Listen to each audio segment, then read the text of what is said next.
was the scene in St. Peter's Square after Kateri Tekakwitha was named a saint. But behind her canonization today is another story about a little boy and how the Catholic Church decided what happened to him was a miracle attributed to her. Here once again is Susan Ormiston in Rome.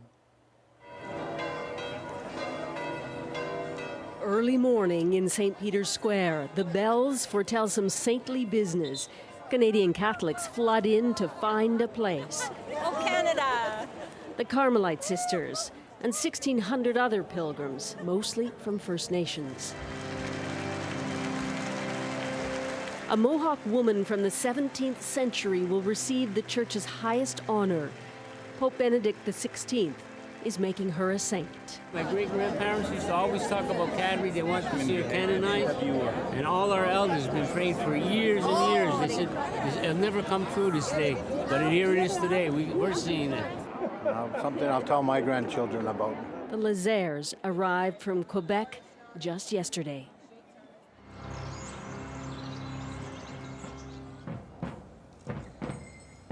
Kateri Tekakwitha, raised a Mohawk in what is now the U.S., was converted to Catholicism by the Black Robe missionaries.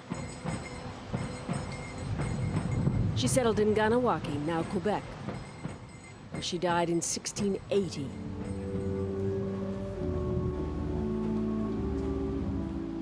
At the St. Francis Xavier Church, they still pray at her tomb, looking for their own private miracles. Albert Lazare has been advocating for Kateri's sainthood for over 60 years. Yeah, I always prayed to her. Every night I pray to her. To me, she's been a saint a long time ago. Legend has it, Kateri was horribly scarred by smallpox, brought by the Europeans, and when she died, her skin cleared, evidence to her believers that she was blessed. In 1980, Pope John Paul II beatified Kateri, who's become a potent symbol for the Catholic Church in the First Nations community. But to be canonized, the Church needed evidence that she interceded in a miracle.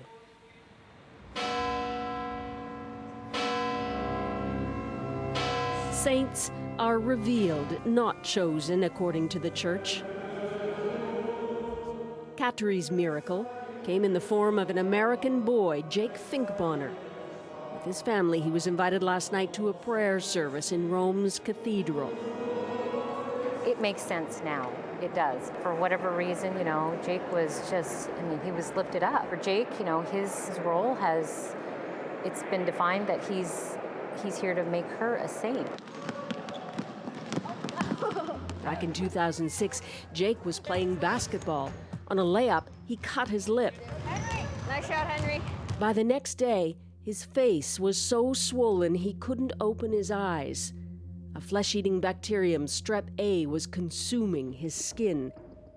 His face was essentially opened up like a tulip. It had to be fully opened up right to his ears and down to his jawline. Dr. Richard Hopper is a plastic surgeon at Seattle Children's Hospital. And certainly for that first 1.5 weeks, every time we were preparing ourselves that Jake was going to die on us. Jake's parents steeled themselves. A local priest urged them to pray to Blessed Kateri. Jake is half Lumi Indian. A prayer campaign spread to hundreds of communities, and finally, the infection stopped. You could always look at this and say that the surgery cured him, or the intensive care doctors cured him, or the medicines finally kicked in. I certainly believe in miracles. It's a different meaning for everyone. I'm just really happy when things work out well. Jake, what are you looking forward to tomorrow? To meet the Pope, mostly. Do you believe that your recovery was a miracle? I do. What makes you so certain? Well, it seems like if either Kateri hadn't interceded or if the prayers haven't been prayed, I wouldn't be here today. But the weight of proof for the Church lay with the Congregation of the Causes of Saints in offices near St. Peter's. Father Paolo Molinari was head of the team. I've chosen this one. It was a portrait made by a Jesuit who knew Kateri. They interviewed and reviewed doctors' accounts and then consulted 7 eminent physicians, all appointed by the Vatican.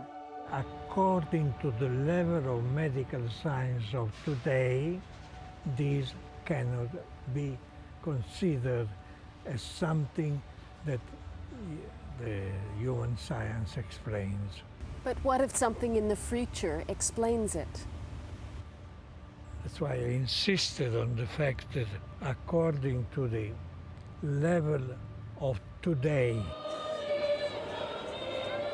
with every new saint, 7 were canonized here today, the Pope puts his infallible faith in medical miracles. For a secular society, the idea of miracles is difficult enough. Even some Catholics critique the process, saying it leaves the Church vulnerable to more earthly explanations.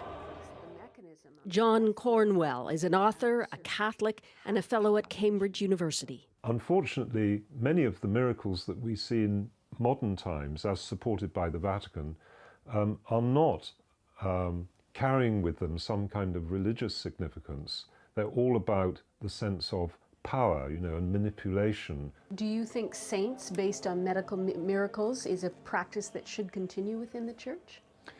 No, I don't. I think that many Catholics would prefer an understanding of miracles which is based on their faith rather than some kind of infallible scientific proof which could go wrong at a later stage.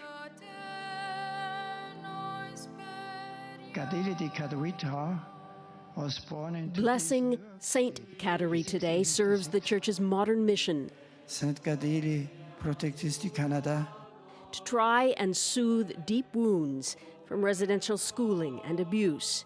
They have sorely tested faith. This canonization of Blessed Kateri acknowledges that one of our own has exactly the same worthiness before God. All her goodness, just emanates, and I just got chills in my body. For believers, St. Kateri takes her rightful place, no matter what the proof. Susan Ormiston, CBC News, Rome.